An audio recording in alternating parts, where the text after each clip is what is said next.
Every year I end up collecting more and more seed packets as I see different varieties offered. They eventually turn into a pile.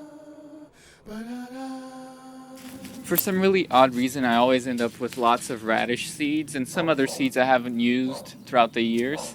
And I don't want to throw them out, I want to use them up. But the problem is that radish has to be sown directly. And it has to be sown every week or every 2 weeks, so you have a steady supply of it. You don't just get crowded with all this flood of radishes that you don't know how to use. So although I could directly sow them and see what happens, I like to be more precise with the way things grow so that I don't lose garden space, real estate in a way, time real estate in the garden, and make sure that the thing will grow. So I'm going to start them in the plate and make sure they germinate, and then I'll put them directly in the ground. You cannot start them in cups because they're a root crop. It doesn't work. They need to be directly sown. So either you directly sow it or you pre-sprout it and plant it in the ground. When I say you cannot start it in cups or cells, I generalize as a rule of thumb. Of course, some of you watching may have had good experience starting them in individual cups and transplanting them. But generally, root crops don't do too well when not sown directly where they will intend to grow. They many times have a hard time forming a robust and straight taproot, since when they germinate, it is the taproot itself that grows down first. As it encounters the end of the pot within its first days of existence, it starts coiling around. Once transplanted, the coiling will not be undone, and thus it is forever set to have a kink in its root. I learned this the hard way trying to start salsify roots in cups. So if I want to jumpstart root crops, I just pre-germinate them and then transplant them directly as soon as roots emerge. Only after a couple of days resting near a hot air vent, the radish seeds had roots emerging. I would say that radishes don't really need to be pre-sprouted normally. They are one of the most reliable fast germinators around. All they need really is a bit of moisture in the soil to start the process of birth, and they don't even need too much pampering to do so. For this reason, they are one of the easiest crops to grow, with a very fast turnaround. While pre-sprouting in a plate does give you more control over where things grow and how many things grow, in the case of radishes, it doesn't provide much of an advantage. As I said earlier, the reason why I was doing this was because I had plenty of seed that was several years old and I wanted to test their viability. It's a rather blustery day today.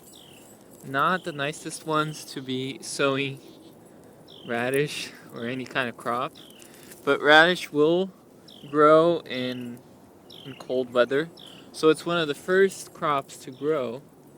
It's interesting because actually radish was one of the first crops I grew as a child, so I kind of always like to grow radish whenever it's the start of the growing season. Even though radish is not the type of vegetable that is too versatile in its use, I kind of get tired of it after a while. But at least the varieties I'm growing here, including the French breakfast, does have really nice flavor and texture, which makes it worth it. I'm going to be putting it in the middle of other things because it grows so fast that you can have a crop of radish without dedicating a space only for radish.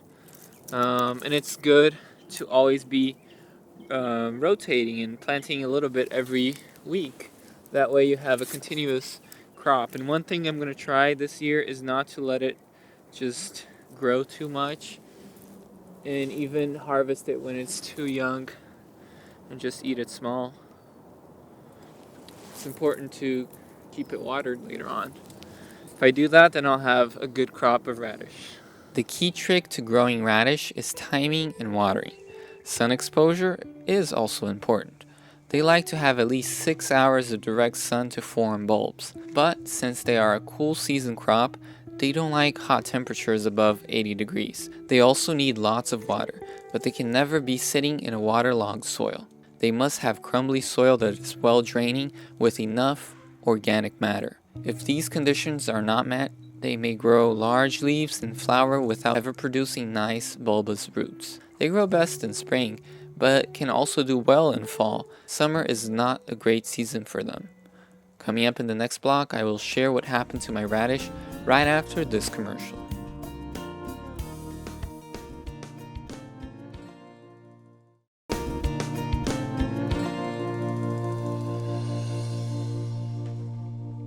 Because I had so many old radish seed packets to go through, I repeated the germination process for several weeks.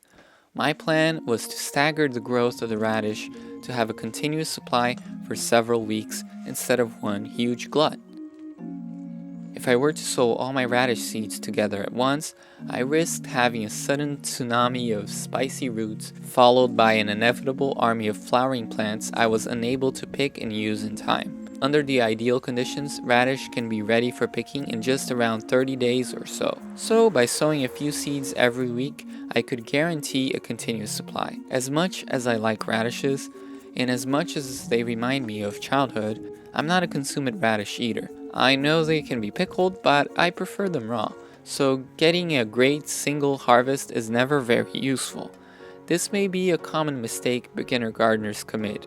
It is much easier to get excited about growing things in early spring, preparing the soil, and sowing everything in one fell swoop, only to lose stamina as the warmer months approach. It is natural only because humans are wired to seek instant gratification. We want things to grow, and we want them growing now. Cultivating patience and perseverance is the universal lesson in garden. Those are its real fruits, not the produce itself. I was transplanting some of the pre-germinated radish seeds into my experimental cold frame amongst my beets.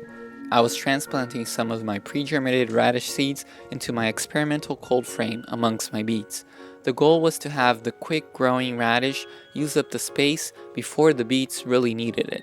As they matured, I would pick them up, opening up space for the slower-growing beets. As April arrived, temperatures began to rise, causing plants to grow larger leaves. Tiny lettuce and escarole seedlings sown in late winter were preparing to form larger heads. Amongst these, some arugula sown in late fall started to bolt, sending out flowering stems.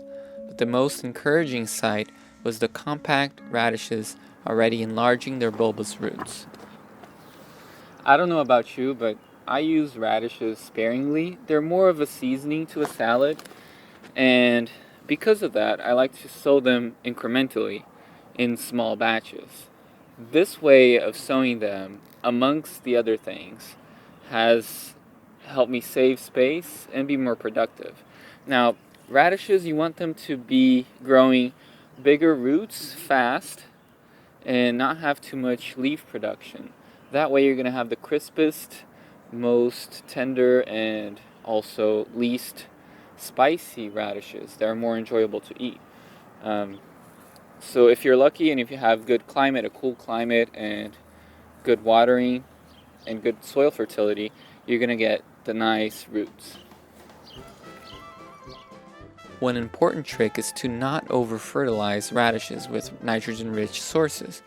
If you add too much nitrogen, they will grow beautiful leaves but will fail to produce roots.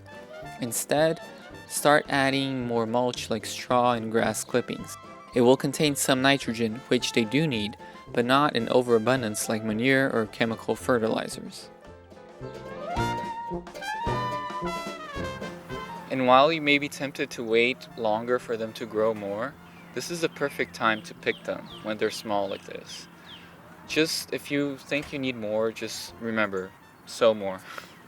Speed and frequency are keys to growing radish successfully. Give them the perfect conditions and have them grow fast. Pick them soon and do it often. Give them plenty of compost, but not high nitrogen fertilizers. Keep them cool. Mulch them and water if you don't get constant rain like we do in Maryland during spring. If you do those things, you should become more successful when growing radishes.